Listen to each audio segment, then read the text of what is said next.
The Japanese government has warned there could be another explosion at a quake-hit power station, but it says a nuclear meltdown is unlikely. Chris Hogg now from Tokyo with the day's main developments. At the Fukushima nuclear plant, they're working non-stop to try to cool the reactors after the systems failed. Radiation's leaked out, not at levels that threaten human health, the government says, but many don't believe that. On Saturday, a reactor was damaged by an explosion. Now they're warning there could be another. Hundreds of thousands of people have been moved from the area, but so far, tests have picked up radiation traces on just a handful of them. As for those 9 people who tested positive, their clothing and skin are contaminated. It is necessary to remove the contamination. Also, it's necessary to do the health checks of those people to see if they were exposed to radiation internally. We have a report from specialists that if the contamination only stays on the surface of clothing and skin, there will be no health threats. The rescue effort isn't easy. Tens of thousands of people are missing. It's proving difficult to reach some of the worst affected areas. The work goes on as the aftershocks continue. Is it a dream? I just feel like I'm in a movie or something. Whenever I'm alone, I have to pinch my cheek to check whether it's a dream or not. Each new day here brings more evidence of the destructive force unleashed by Friday's quake, the largest to hit Japan in living memory. But it was the wave that followed that overwhelmed so many parts of the coast. For those who were lucky, who survived, the challenge now, how to deal with the damage, to clean up, to start to think about how to rebuild their lives. Chris Hogg reporting there. Well, I spoke to Chris earlier in our bureau in Tokyo. I asked him if the attempts to cool that second reactor at the Fukushima power plant had now been a success. No, they're not. They've been using seawater to try to cool it. They've been pumping the water in, but the temperature hasn't been dropping. And the Chief Cabinet Secretary, the government spokesman, he said that they didn't really know why this wasn't working. This is why, though, they have warned that it is possible that there may be a second explosion at that plant, an explosion in or around that reactor. However, they do say that if that happens, they are reasonably confident that the shell, the metal shell that encases that number 3 reactor, would withstand any such explosion. And the problem with seawater is once they pump that in, that destroys the fissile material, the nuclear stuff that is so dangerous. Yes, there are some scientists who say this is an unusual move that they are making. Some people have suggested it's an innovative solution. Other people have characterized it as an act of desperation. Seriously, it is evidence of the fact that they have really run out of any other options. When this quake happened, they stopped getting power from off the site to run their cooling processes. Then the tsunami damaged their diesel generators on the site. So they really don't have any other options, they say.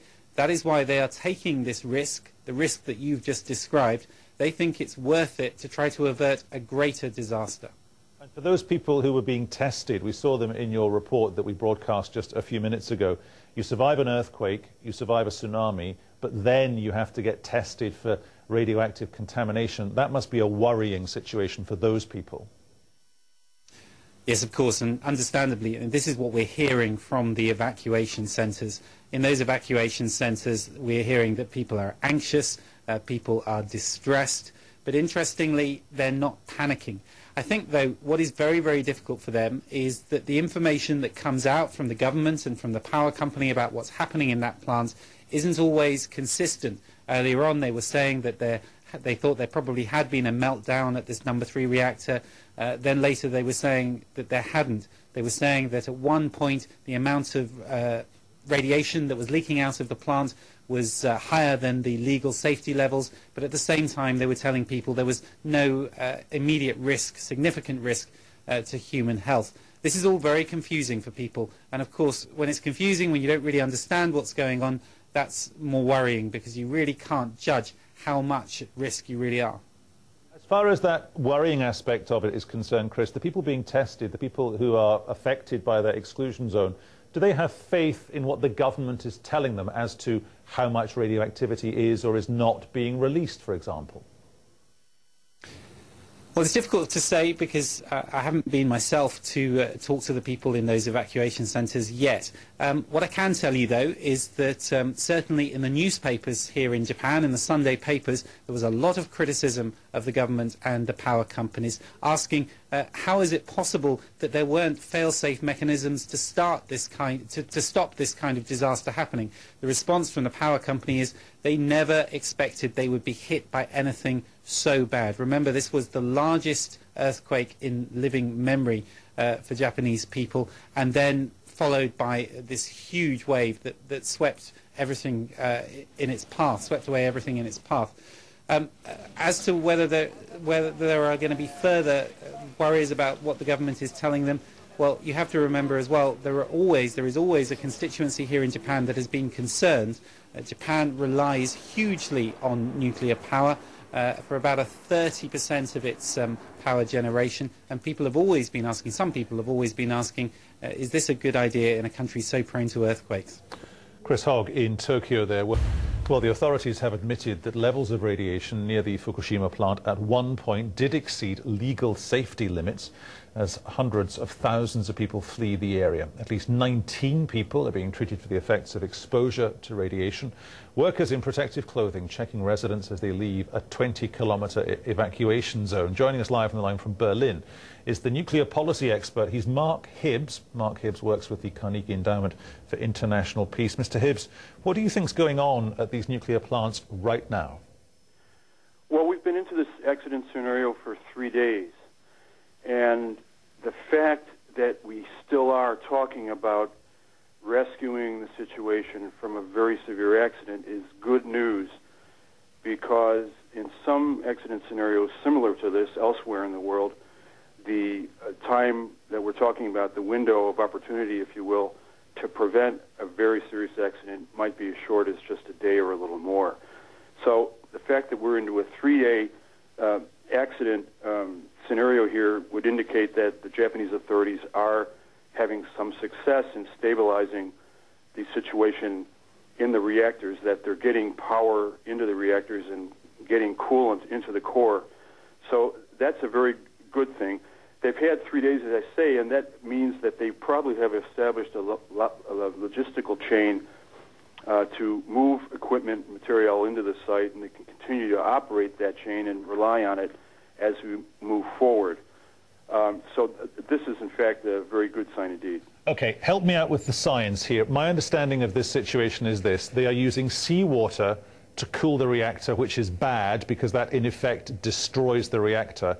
But if they manage to keep it cool, that's good because there won't be an explosion. But if there is an explosion, they're hoping that the steel containment vessel will be strong enough to, by definition, contain the blast.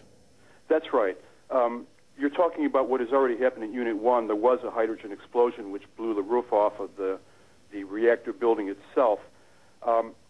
The Japanese authorities are concerned about a steam explosion, or have been concerned about a steam explosion at Unit 3, and the reason for that is they have surmised that in Unit 1 and perhaps in Unit 3 there was a buildup of hydrogen from the inside of the reactor building toward the ceiling of the reactor, and that interacted with oxygen in the atmosphere and touched off a hydrogen explosion. Theoretically, that could happen again in Unit 3, but you've just heard the Japanese official tell you on BBC moments ago that they have Unit 3 under control. They are injecting seawater into the reactor, which is borated water. It's a neutron poison to prevent an eventual recriticality. This is all not, as I said, not by the playbook, but it's an improvised solution which may be working. They basically have a few days more. I think we'll have a few days more before we can tell whether things are really down to the level where we can comfortably predict that we've put the crisis behind us. The Japanese authorities will probably need maybe about 10 days to 2 weeks to basically coast this reactor crisis down to a comfortable level. Mr. Hibbs, do stay with us, please. Don't disappear, because I just want to hear now from Japan's Chief Cabinet Secretary, who's just been talking about the most recent situation there. It seems that the gauge is not showing that the level of water is going up. However, the supply of water continues. And so we do not know what to make of this fact. Yesterday, ever since the explosion in the #1 reactor, the situation like this is continuing. Now, #3 reactor valve might be showing some failure. And the failure in the valve has to be solved, and the air pressure inside has to be lowered, and we are working on that. And currently, the radiation monitor hasn't shown any change. And so that was the latest situation of the Fukushima power plant #3, reactor #3. That's all.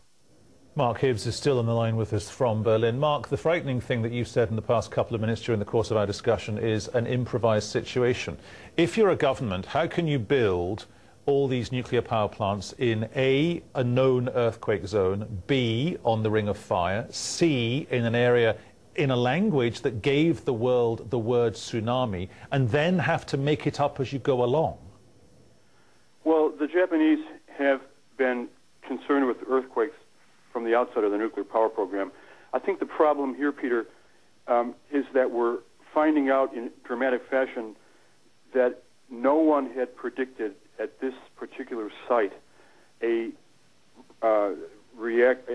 earthquake with force 9 power and a tsunami. There has been a lot of attention drawn to the expectation that in Japan there would be a big earthquake.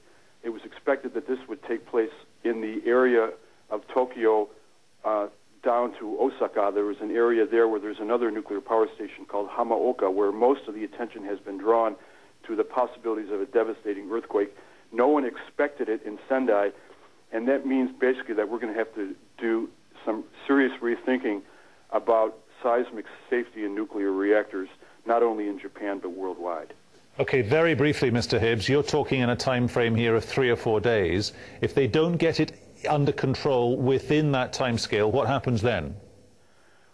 Well, we're seeing a certain stabilization. I think the Japanese authorities are telling us that they're most concerned about problems that arise that they can't control. One of the problems they're having in filling the water into the reactor cores is that they are doing this and trying to read measuring equipment which may be faulty.